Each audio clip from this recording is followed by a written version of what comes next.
So greetings for the day, friends. Here is Anand Bhatnagar one more time, connecting with you and taking the discussion forward. If you remember in the last session, which we did a couple of weeks back, we tried to understand how do we create an impact. That was us our series number one. And if you remember, the points that we covered in that were trying to understand how do I become the best version of myself, right? We understood the difference between achievers and average people. We understood that it all boils down to mindset. We also watched that fabulous video of Virat Kohli where he talks about how he made that decision one day and boom, he was a different person from that day because he made that decision. We also saw that fabulous statement that John C. Maxwell wrote in that book, Fail Forward, where he talks about the difference between achievers and average people is the perception of and the response to failure. So the two things that we saw was what is my perception of failure and what is my response to failure. We saw all that, and we also saw the mindset differences between an achiever and an average person. We saw things like achievers focus on a purpose and they are purpose driven, whereas average people are pleasure driven. And we saw a few points there, and we also saw the five habits or the five things that effective people do. And we saw that effective people make the right decision early and they manage that decisions daily. And we saw a couple of points there, and the last of which was that decisions help us get started, but it is discipline that helps us finish. And then we started the 5 or 6 point series on how do I become the best version of ourselves. And I said the importance of having a coach, having a mentor. And I said that mentors are tormentors also. And I suggested that each one of us should have a coach or a mentor, because we can learn in life in one of two ways. We can learn either through mistakes or we can learn through mentors. And we also started the point of agility. And let me start from where we left last time, and let me talk about being agile as a way to be the best version of ourselves. And I spoke about agility there, and we are going to work upon that, and then build it up from there, right? So when you think of the word agility, what comes to your mind? Let me give you three things. So if you look at agility as a tabletop will have three pillars to it. One, speed; two, flexibility; and three, swiftness. So we need to have speed, flexibility, and swiftness if we are to be agile. And we need to embrace change with boldness. And that is very, very important. And if we are not willing to change, change will change us. That's the way the world is today. And let's move forward and try to understand cognitive agility. We did talk about this. Let me refresh your memory in terms of what we understood in terms of cognitive agility. So factors such as our analytical ability, our critical thinking ability, our divergent and convergent thinking ability leads to our cognitive agility. And cognitive is everything to do with the mind, right? And we are going to work upon this in detail. And in the sessions to follow, we will have dedicated sessions on analytical thinking, on critical thinking, on divergent and convergent thinking. And we did look at some of the examples on divergent and convergent thinking. So let's discuss what is learning agility, because we want to bring it down. Let's bring down our focus. Let's narrow our focus in terms of agility. And I think so learning agility is extremely important. So if I were to ask you what is learning agility, so you may have a few responses going in your mind. So let me help you understand what is learning agility. And I think so that's a differentiator between achievers and average people. So let's look at the definition. Learning agility, my friends, is the key to being able to adapt, and if I may add a word, adopt to change, both at a personal level and a professional level. Very important. Our ability to adapt. Adapt to what? Change. And many of us resist change. That is just the way we human beings are. And I'm going to give you some examples of organizations that resisted change and today are irrelevant, right? So, a very important point, if you're making notes, this is what I suggest that you make a note of. Learning agility is the key to be able to adapt to change, both at a personal and at a professional level. Let's further understand learning agility. And let me speak this slowly so that you understand this. And if you're making notes, it will help you take down notes. The ability and the willingness to learn.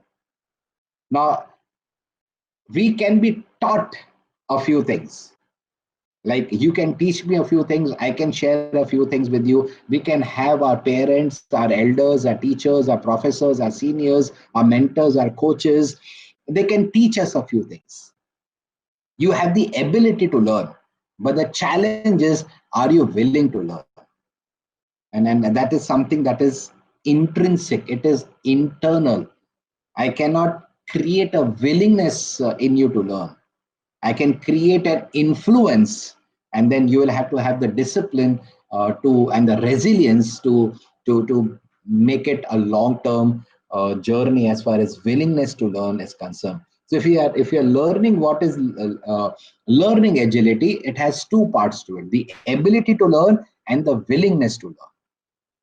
And how do we learn and from where we learn? Largely from experimenting. So at this point in time, let me ask you a question. When was the last time you did or I did something for the first time? So are we learning from experimenting and from new experiences? That is a question that I need to think about, ponder upon. And once I learn something, I apply it in new conditions or existing conditions. So it is a two-way street. You learn and you apply. You gain the knowledge and build your skills. Because application of knowledge, if that doesn't happen, then that becomes a waste of knowledge. It is called learning waste. The second word that we want to understand along with agility is adaptability. And the question that I may ask you is what is agility? Right? And what is adaptability rather? We understood what is agility, we understood what is learning agility. If I were to ask you what is adaptability, I'm sure you would have some answers going up and down in your head. So let's understand what is adaptability. Adaptability is applying the learning experiences to challenges that we haven't encountered before. So I may be agile, but I also need to be adaptable. Adaptability should be a DNA. And then you can look at organizations, you can look at people, you can look at careers, whether it is sports or politics or business world, whichever walk of life you want to consider, people who were not willing to adapt were but thrown out of the competitive world because they did not remain competitive. They are irrelevant today, and we look at some examples of organizations. So the agility is to learn and the adaptability is to apply that learning. And where do we apply my learning? In challenges that I haven't encountered before, or if I may add, also to the challenges that we are encountering at this point in time. I think so that is very, very important. And that brings me to the statement, which is something that I suggest you make a note of, that agility and adaptability put together will create a growth mindset. And I would recommend all of you who is listening to me to read this book, Growth Mindset. Most of us are plagued by the fixed mindset. The fixed mindset says, I have not succeeded. The growth mindset says, I'm yet to succeed. The difference is the word yet. I'm yet to succeed. And it's a fantastic book, which I recommend all of you to read it. So, how do I create a growth mindset? I think so. The combination, the marriage of agility and adaptability will help us create a growth mindset. That in turn will create a culture of change. And remember, what brought us here will not take us any further. If we keep on doing the same things, we cannot expect to reach our goals. I'll repeat, if we keep on doing the same thing day in, day out, uh, I'm sure we will not reach where we want to reach. Because if we all that we do is doing what we did yesterday and in the past, I'm sure we will only have what we have. If we want something that we don't have, we will have to do things that we have never done before. So culture of change, and that is so very important. And the next slide or the next input that I want to give you is be future ready. And everyone under the sound of my voice, we need to understand this and take this seriously. We need to be ready for the future. And I'm sharing a research done by PwC. They went across different companies, then met senior leaders of different companies, different global companies, top companies, Fortune Global 500 companies, and they asked them two very simple questions. They asked them about the skills that are in demand and skills that are available. So based upon these two questions, you can create a 2 by 2 matrix. Now, if you look at the quadrant, which I call the surplus quadrant or the surplus society, where the skills are not that much in demand and the supply is in excess. So skills like the STEM skills, science, technology, engineering, and maths. So more and more students, more and more youngsters know more and more of the same. So what is your differentiator? Digital skills, almost everyone has it. There are a few like me who are like in kindergarten as far as technology is concerned. But I'm an aberration. I'm an outlier in that sense. But there are so many who are digitally, technologically doing very well. But then the bad news is there are plenty of them. So if I want to make a career for myself, if I want to create an impact, if I want to start unknown and finish unforgettable, I'll have to spend time, invest time, effort, energy in building future skills such as problem solving, future skills such as adaptability, future skills such as leadership skills, future skills such as creativity and innovation. And remember, last session, I spoke about the zoom in and the zoom out concept. I spoke about how do I go into the imaginary 989th floor.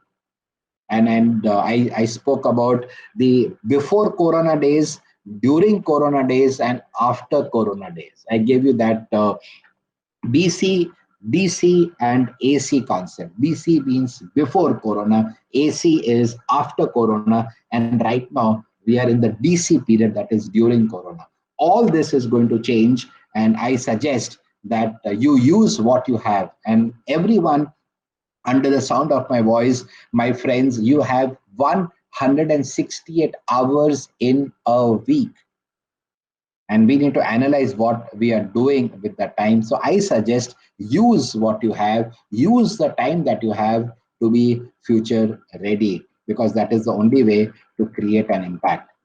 And like we learned a few slides back, that when you have adaptability and agility coming together, it creates a culture of change, right? And we need to understand that change is the only constant. While you know this, you may not know the other half of the statement. While change is the only constant, growth is an option. Growth is not by default, right? So we'll work on the latter half of that statement. And the second point that helps us become a better version of ourselves. How do I become the best version of myself? How do I become agile? Is thinking about personal and professional agility. Factors that influence personal and professional agility are factors such as what we read. And my question is, forget about what we read. Are we reading? And I'm not talking about the WhatsApp University. And all of us are enrolled into that WhatsApp University. I'm not talking about that. I'm talking about reading in the domain you want to build a career. What are we watching? If I were to ask you in the last 70 odd days or in the last 3 months, let's say, in the last 90 days, what have you watched? And that builds our agility or does not build our agility. Either it helps or it hurts. What are we listening to? Whom do we listen to? And one of my suggestions to everyone is sharing something very, very personal, that let us stay away from groups that gossip and have negativity. Let us not be a part of a group that is talking about someone else. Let us not be a part of groups that talk about people. Let us be a part of a group. Let us associate with groups and people that discuss ideas. Remember, my friends, I have said this before, that eagles don't fly with pigeons. Right? And it is very, very important that we learn about communication. Right? We'll take this as a separate topic. And one of the things that I would want to advise you is this statement on the screen,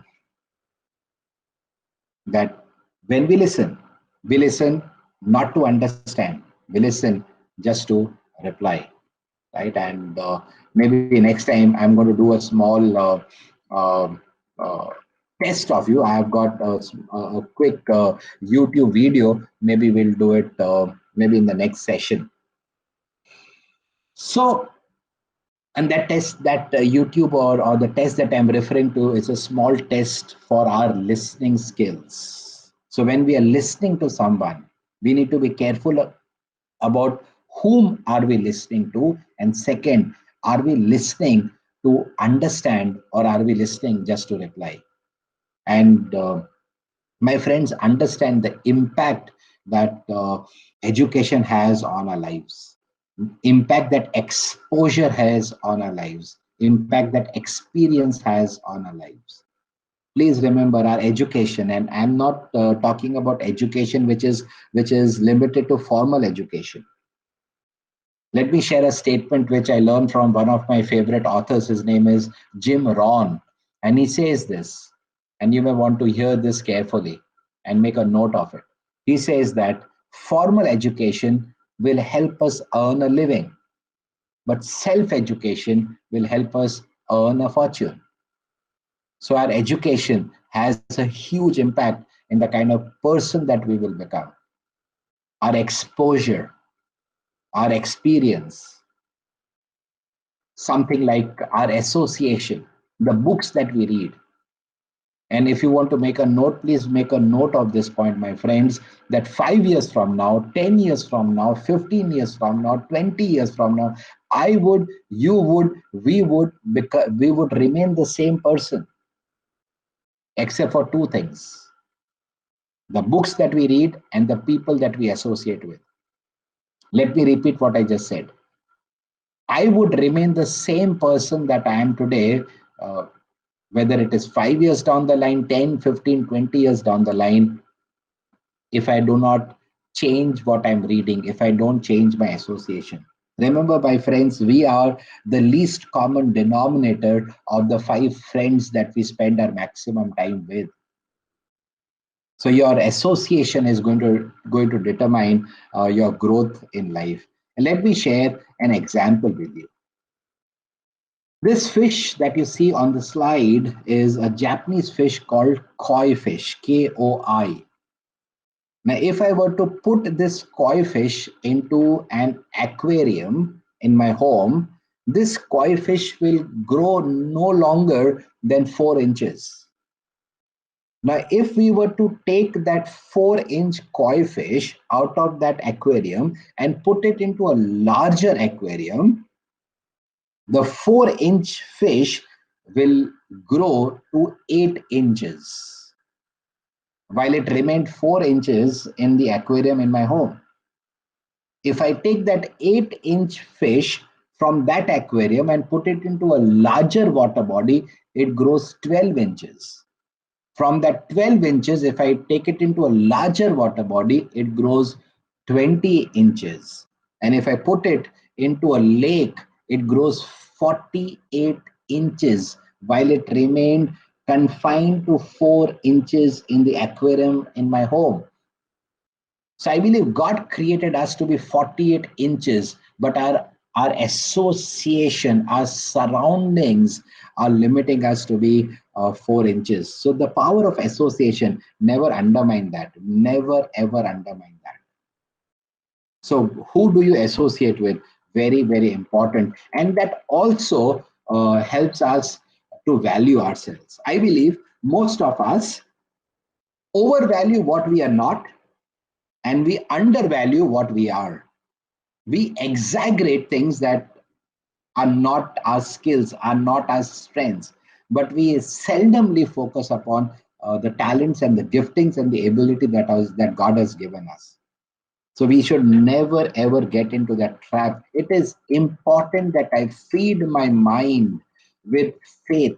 I feed my mind with truth. I feed my mind with love. So very important. So what am I feeding my mind? Am I feeding it with all that nonsense that is there going around in the world? Or what am I doing? And that's a question that I have to ask for myself. That is a question that you have to ask for yourself. But trust me, if we look around, there aren't many people who are feeding their mind with faith, with truth, or with love. And let's look at the point that I'm trying to make is, do not be pushed around by the fears in your mind. I should rather be led by the dreams in my heart. So just take a pause, take 10 seconds and think about what is driving you. Are you being pushed by the fears? And be honest to yourself, and trust me, it is very, very difficult to be honest with ourselves. Or are you being led by the dreams in your heart? And let me share with you one of my favorite quotes. It's an African proverb which says that if there is no enemy within, the enemy outside can do us no harm. Just think about it. The enemy within is destroying us. The enemy outside has no power over us. Right? So I'll give you an example that I have learned over the last few days or weeks or months of the pandemic. So we are all at home and we all have to do the basic home work, the home chores, and I have to wash utensils. And one thing that I have learned washing utensils is you need to put in lot of effort to clean the utensil from the inside. Just think about what I said. You don't need too much of effort to clean the vessel from the outside, but it takes massive amount of effort to clean the utensil from the inside. Just a deep learning I'm sharing with you.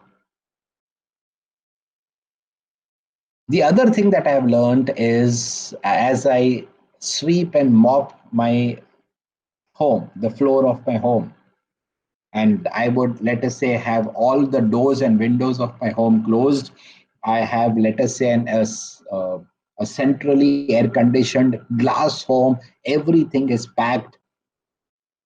But no matter how packed you are, as far as your home is concerned, you will have to get up the next day and clean the floor one more time, because the dirt, I don't know from where, but it enters. So I need cleaning on a daily basis. And I relate it to cleaning of a mind. Cleaning from the inside is so very important. Otherwise, if we don't clean from the inside, the enemy inside will do us more damage than the enemy outside. Think about it, my friend. Think about it. The cup has to be clean from the inside. Very, very important. One more time, if there is no enemy within, the enemy outside can do us no harm, right? And if that is clear, if I don't have cobwebs in my mind, it is going to impact my performance. And the performance that I deliver at work, it is going to build a platform for me. And from that platform, I'll be able to build my influence. Extremely important, right? And one more time, repeating what I just said a while back, that agility and adaptability put together will create a growth mindset and create a culture of change. Talking about change, that is the next point in terms of our agility. I need to focus upon change agility. And what are the factors that influences change agility? Factors such as reflection. Do we at the end of the day reflect on the day that went by? Do we check what went well and what could have been better? Do we retrospect? Do we introspect ourselves? And I think so, in terms of learning agility, if you combine that with reflection, that becomes a potent force. My ability to adapt, we spoke about this some time back. And also, what do you choose to believe in? And that are some of the factors that influence our change agility. Look at this slide. And this is such a powerful image. Am I too busy to innovate? And the question that pops up in my mind is, am I busy or am I being productive? So we are all busy, but the glaring question is, busy about what? And we need to reflect upon this, and I'll have to take a chance to change. And if I don't change, I will be like redundant. Let me give you some glaring examples. Uh, Thomas Watson, the founder and the chairman of IBM, once said that the world will have a market for only 5 computers. Isn't that a statement that comes and hits us like a bolt out of the blue? You will say, are you kidding me or what? Now, each one of us has maybe 2 or 3 computers that we carry in our pockets, and that is far more powerful than the first computer that was made. Let me give you some more examples. Rutherford, an US president, said, mentioning about the telephone, that the telephone is an amazing innovation, but who is ever going to use it? Let me give you one more example that comes from a German car manufacturer, and you would know that Germans are known for their engineering skills. And the German car manufacturer said the development that has been possible in a car, all that development has already taken place. There is no further improvements possible in cars in the future. And when you look at this statement, you may want to laugh over it, because you know what Tesla has done, and all other fantastic innovations that have become a part and parcel of our life. What happened? They were not agile. They did not have the 3 characteristics that I said at the beginning of this session: speed, flexibility, and swiftness. They did not embrace change with boldness. To give you some more recent example, think of BlackBerry.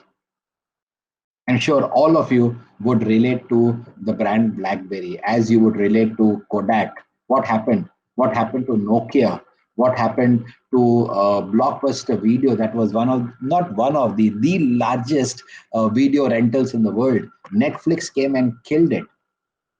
What happened? They were not wanting to change. Think of Micromax. They were not willing to change, and the list continues, and there are many, many, many more. So what's wrong? We are not able to move out of our comfort zone. Remember, everything that we want to achieve lies outside our zone of comfort. We will have to stretch. We'll need to have a mentor who will push us. I would recommend that you go to YouTube and watch a video which is titled, Even Eagles Need a Push. I need someone to come and push me out of my comfort zone.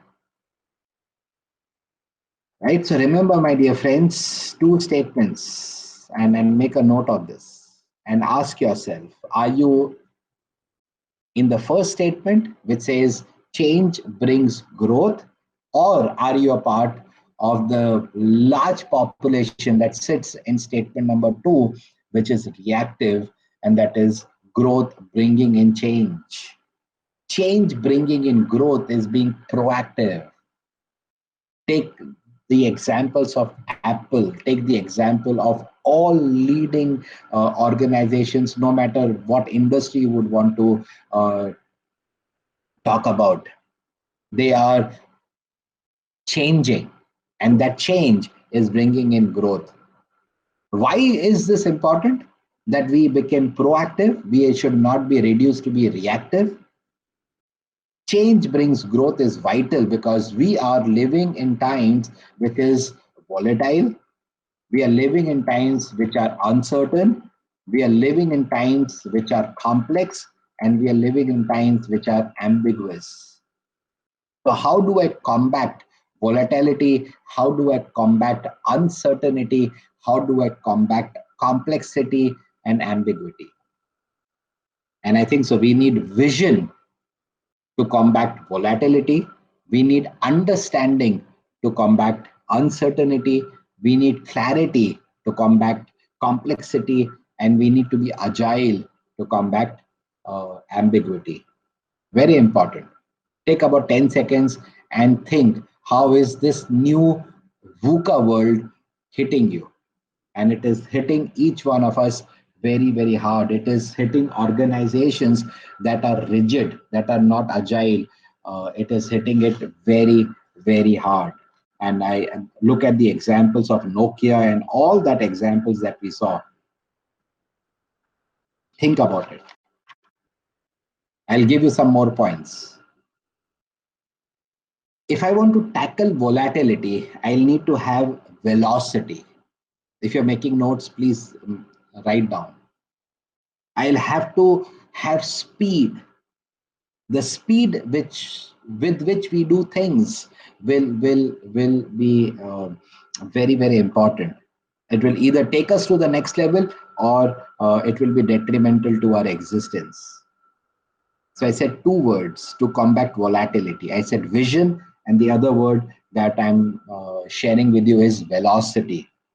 In terms of uncertainty, how do I tackle uncertainty? At times, we may have to be unorthodox. Remember, I said what brought us here will not take us there. You will have to innovate. You will have to be brave. We will have to navigate the uncertainty with a bit of unorthodox approaches. Think about it. Understanding is one word I said to combat uncertainty, and the other word that I'm sharing with you is being unorthodox. Let's look at what can I do more to combat the complexity in the world. I said clarity. Along with clarity, I will have to build collaboration. I'll need to be creative. So clarity, collaboration, creativity are the key to tackle and combat with complexity that exists in the business world. In terms of ambiguity, I need to be agile and also be awesome. Let us do things that are awesome. Individually, Let us do things that are awesome, and collectively, let us do things that are awesome. And I believe when we get together, we can do awesome, awesome things. And if you're making notes, please make a note of the next statement that I'm wanting to share with you. In this world, if I spoke about being future ready, so in the world of the future, I will have to invent, you will have to invent, we will have to reimagine, and we will have to re-engineer. And how do I invent? I will need to collaborate.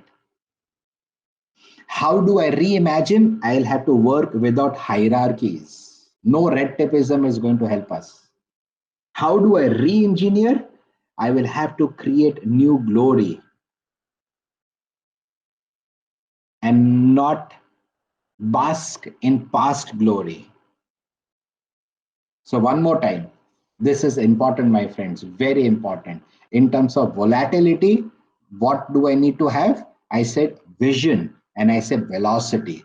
In terms of uncertainty, I said understanding and importance of being unorthodox at times. In terms of complexity, I said clarity. I spoke about collaboration and I spoke about creativity. In terms of how do we combat ambiguity, I spoke about agility and let us do things that are awesome. Why am I sharing so much in depth about these four words? Let's learn from what Albert Einstein said. And what did he say? The significant problems that we face today cannot be solved by the same level of thinking that created them. Isn't that awesome? Just think about it. How many decades back this wise man gave us an input which is so relevant even in the 21st century? And as Marshall Goldsmith said, what got us here won't take us there. And let me add one more line, my dear friends. Remember, direction is more important than speed. Think about it. Think about my next statement. Are you in a flow or are you going with the flow? So, my input to everyone listening to me is be in a flow, don't go with the flow. Very, very important. And this image uh, summarizes it. And if you are not happy with things that are in your life, please remember for things to change, guess what? I have to change. For things to get better, guess what? I need to get better. And remember, my dear friends, one advice from a friend, from a brother, take this, write it down, that let us get better, not bitter. And I see people getting bitter. I see people getting short tempered. I see people having issues as far as temperament is concerned. Remember, change is going to test our character. And in times such as these, we will have to align what? Our passion, our purpose, and our perseverance. Look at the image on the slide. Isn't that an image which is like a picture can speak 1,000 words? But the question is, do I know what my passion is? The question is, do I know what my purpose is? And without passion and purpose, what do I persevere? That's a glaring question. And as I come to the end of session number 2, we are going to talk about leadership at length uh, in the subsequent sessions. So let me lay a foundation for the next few sessions, and let's try to articulate. And you can make a note of this question and think and ponder about it. That what do you consider as the top 4 challenges that are facing today's leaders? I gave you my version of the VUCA word, the 4 words that I said: volatile, uncertain, complex, and ambiguous. But think more. What, according to you, are the 4 challenges that today's leaders are facing? And please remember, you are tomorrow's leader. and the challenges that we are going to face in the future are going to be far complex than the challenges which today's leaders are facing. So the so that leads me to the next question, which I want you to think about. What would you do in times such as these? Because I can't delegate a few things. I can't delegate leadership to someone else. What would I do in times such as these? And there are some fantastic examples of companies that have shown in times such as these. They are brilliant. Their radiance is there for the world to see. They are shining examples. Take the example of Reliance. In the last 58 days, Reliance has raised close to 1,16,000 crores. When the entire world was under lockdown, Reliance, because the chairman had given a commitment to the stakeholders and the shareholders that by March 31st, 2021, Reliance will be a net debt-free company. And he did not use the excuses not to get the job done. He said, whether the world is VUCA or super VUCA world, no matter what, I need to get the job done. The commitment that we have given to our shareholders and stakeholders, we need to make sure that we live to those commitments. We honor those commitments. And the target that Mukesh Ambani had set was achieved 9 months before time.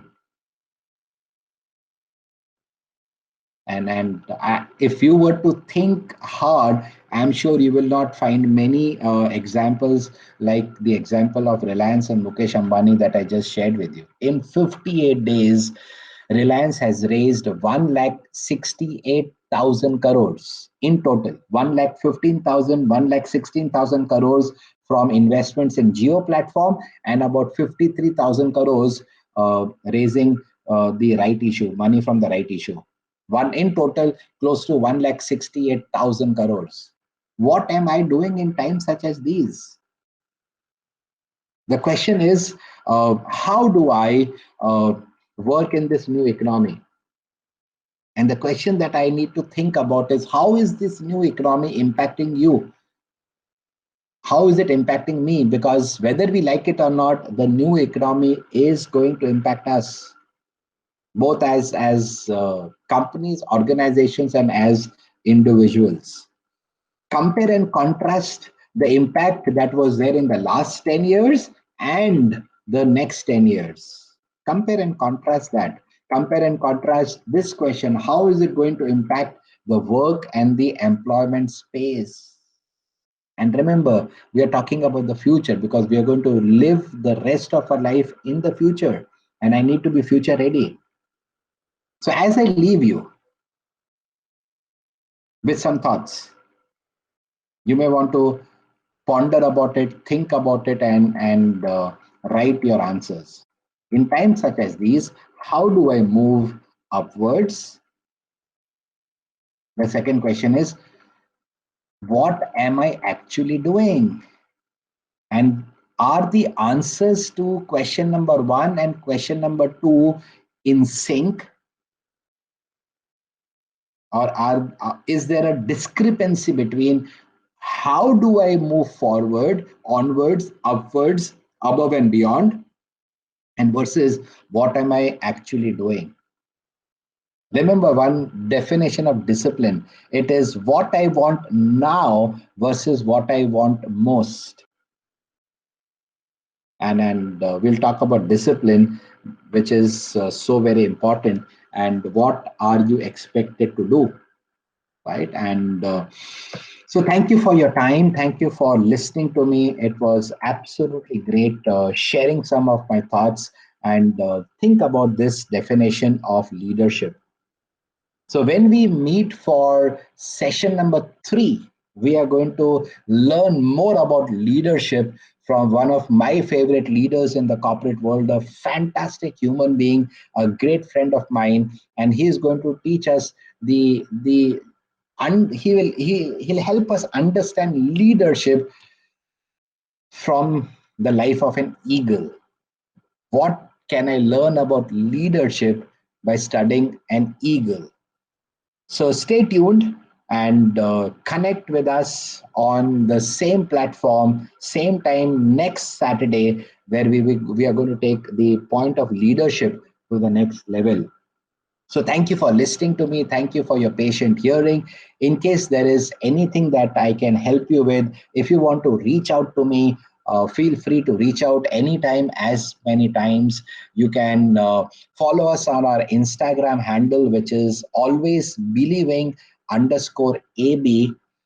You can like our post, you can forward it, you can share it, and also be on our YouTube channel, which is AB Talks.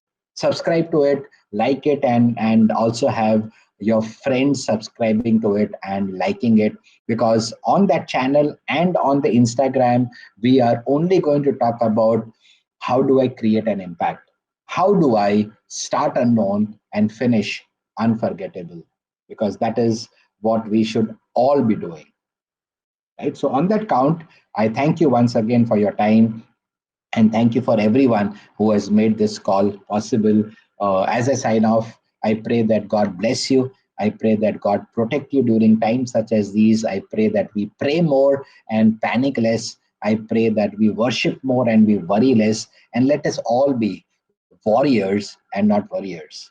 Thank you so much. God bless you.